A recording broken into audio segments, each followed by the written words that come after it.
you're weak. You're in a vulnerable position. Even though the person you're directly speaking with may not have bad intentions, the person that ends up hearing about it third, fourth, fifth hand may. And that's where things start to become unraveled. I take this so seriously that I don't even tell my best friend of 40 years anything.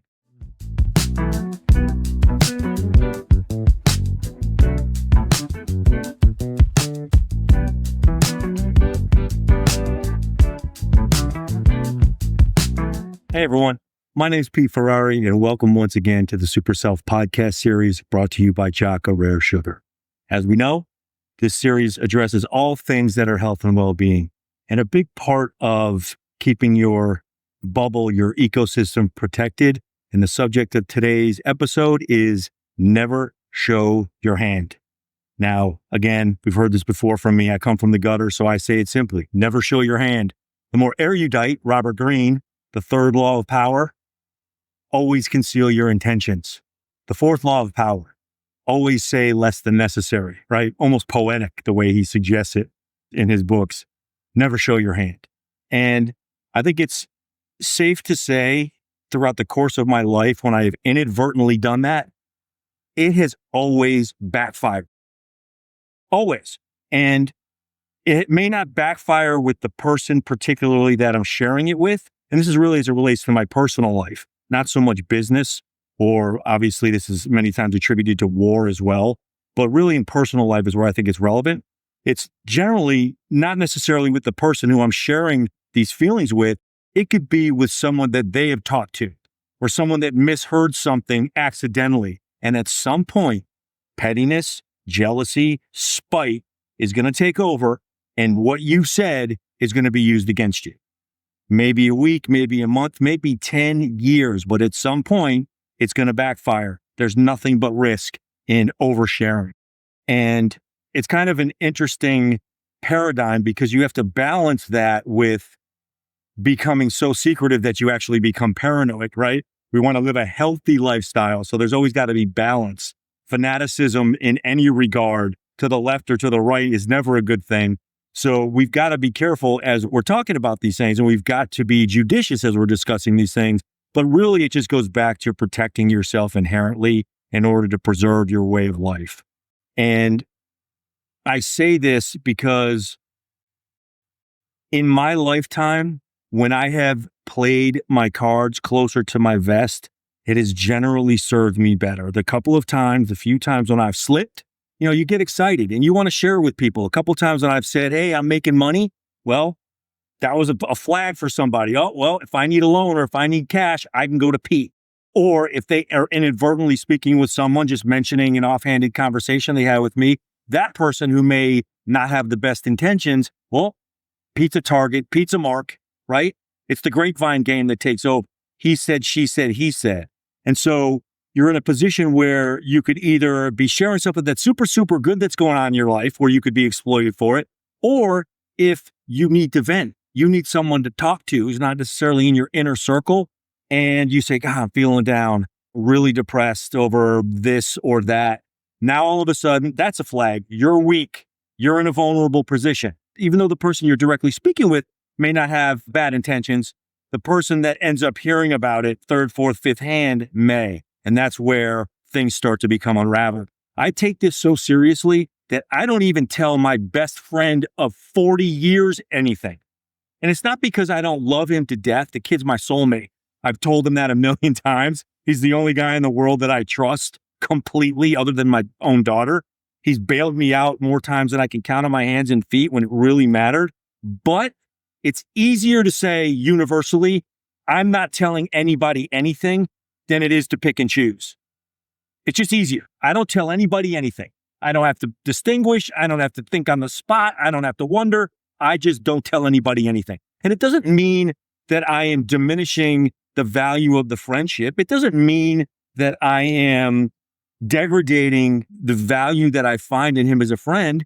It's just, generally speaking, unnecessary to talk about some of these things. Because if you don't mention it, it doesn't come up.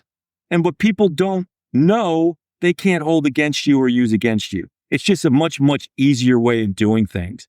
And what I've found, especially in business, is that the showing your hand thing is more prevalent than ever now because people are using the showing of the hand to get latitude, to get a reprieve, or simplistically stated, to make an excuse. I'll be honest.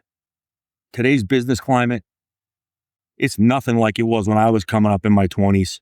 We were, as I've mentioned in other podcasts, we were all killers striving to be number one within the boundaries of ethics and the law. Nowadays, 99% of the people I come in contact with, they just don't give a shit. And everything is an excuse. And what's more, they're not even good excuses. They're pathetic excuses. I had one person tell me, didn't just nonchalantly missed a Zoom call that I had to prepare for, right? To make sure that I was formidable and conveying the proper messages during this call. The excuse was my alarm didn't go off. I mean, make something up. My dog died. Something that's a little bit more extreme so that I'm more likely to give you the reprieve that you're asking for. As soon as he said my alarm didn't go off, I replaced him. He was a consultant. I clipped him and I replaced him. If that's his mentality and that's how little he cares to show up, well, then I don't want to be associated with that person. I had one lady I was working with at iHeartRadio, not afraid to say it, iHeartRadio, getting ready to put together a big program with her for radio advertising for the company. Great Zoom call. I didn't hear from her for a month.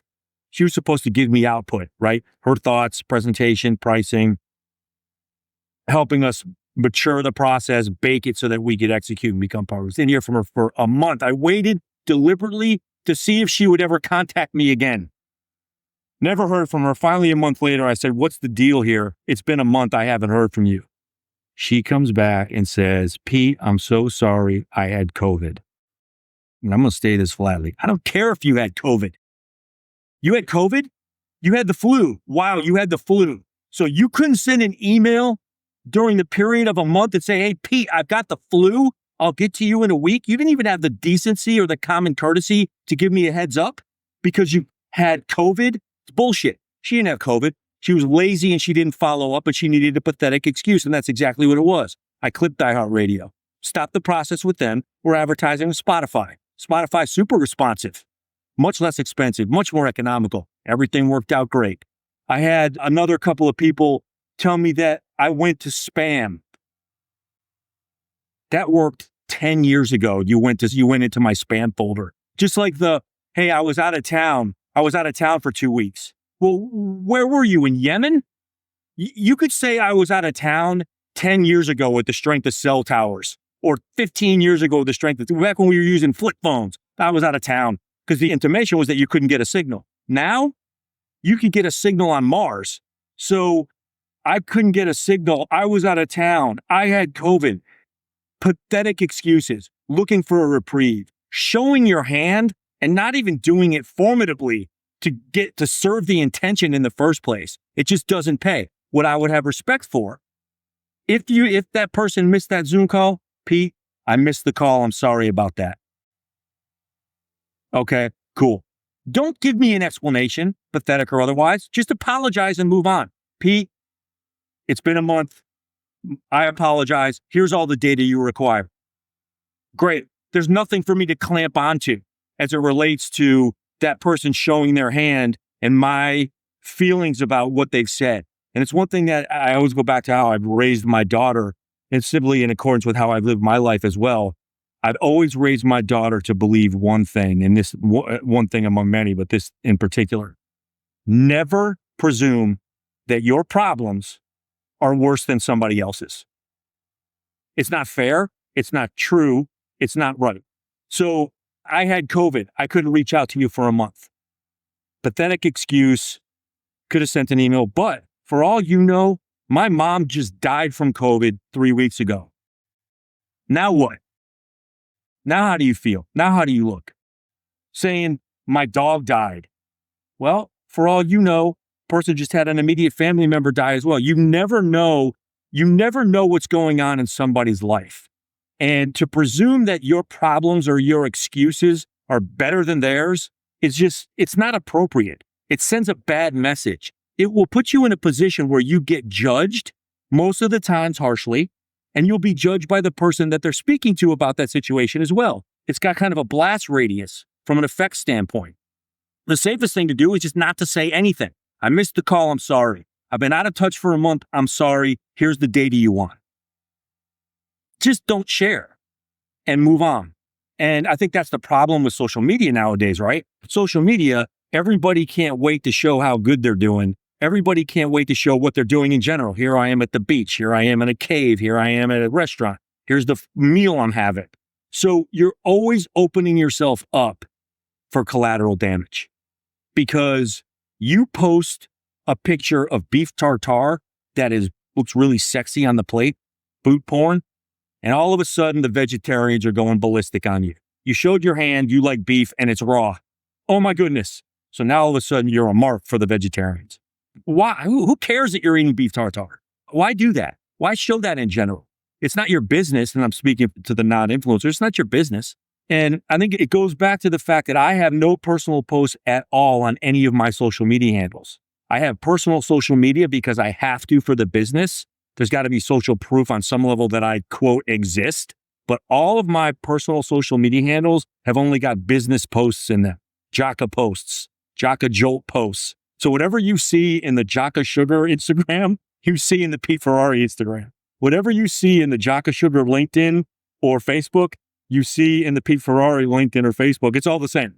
Because I don't even want the general population to know what my daughter looks like if they're not supposed to know, or what she's up to.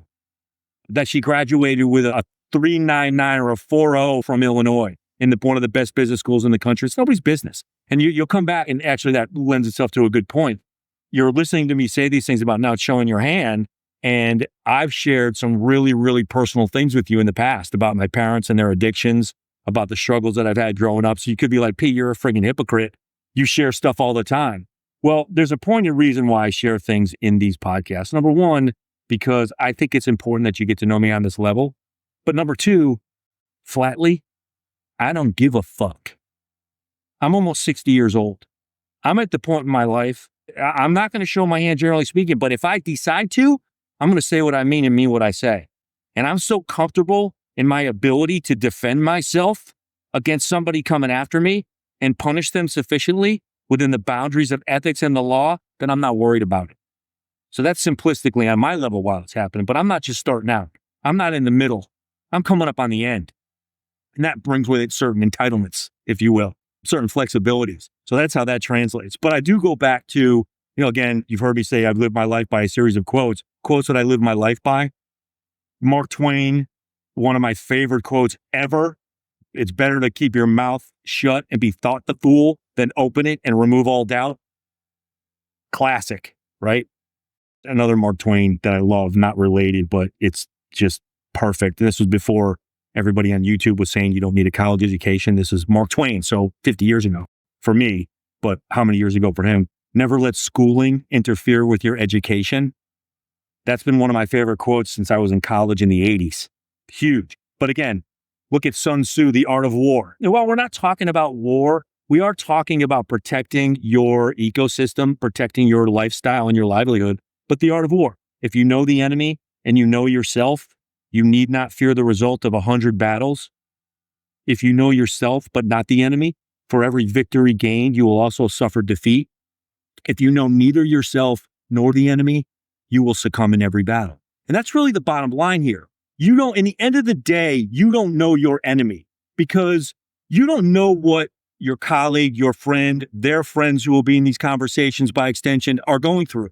You don't know what they're going through. And people have a way of justifying doing anything they want at any time, somehow. I can't tell you in my lifetime how many times I've heard people use their kids as an excuse. Well, I got to protect my kids. That's why I'm lying, cheating, and stealing. I got my kids. No, you're not going to work. You're not going to use that with me. You either do the right thing or you don't do the right thing. And the chips fall where they may, and you dig out or you don't dig out. There's no excuse for you to do that. But you're showing your hand, right? You're showing your hand. I got my kids, or I need to eat, right? That's a nice one, blanket one. I need to eat, which basically gives you carte blanche to do whatever you want to. And so at some point, when that person, or by extension, their people are going through hard times, 1 year, 5 year, 10 years from now, they're going to justify doing something that benefits them and potentially hurts you. You become collateral damage, and it's perfectly justifiable. And that's really where I think it's important to distinguish. And you've got to use your thresholds. You've got to use your instinct, right? There's a balance between extreme secrecy and isolation, which is not healthy on this end of the spectrum, and oversharing on this end of the spectrum where you're constantly just telling everybody everything. There's a balance there, and everybody's balance is individualistic and different. And it's up to you to define that for yourself once you start thinking about it. So in closing, one of my favorite parables from high school, first time I ever read the book was in high school. I loved it. It taught me something back then. And as I've talked about many, many times before, I'm never the smartest guy in the room, but boy, can I pay attention and I'm listening. And if something hits me, it hits me and I use it forever. Well, in high school was the first time I ever read the Odyssey. And your boy Odysseus, you remember this, right? He gets trapped in a cave with his crew by the Cyclops. And they are lunch. They're dead to rights. Nobody's ever beaten the Cyclops before. It's a big fat monster. He's going to be eating them all. Snacks, appetizers, whenever he wants them, breakfast, lunch, and dinner. Well, they figure out a plan and they take out the Cyclops' eye.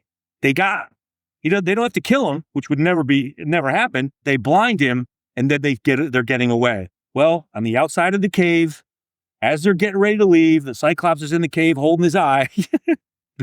Odysseus has to tell him who he is. He's got to show his hand. I am Odysseus. You just got whipped.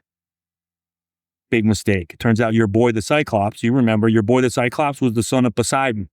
So he said a little prayer to Daddy, and Daddy cursed Odysseus and his crew, and Odysseus lost everything on his way home. He showed his hand. He got burnt.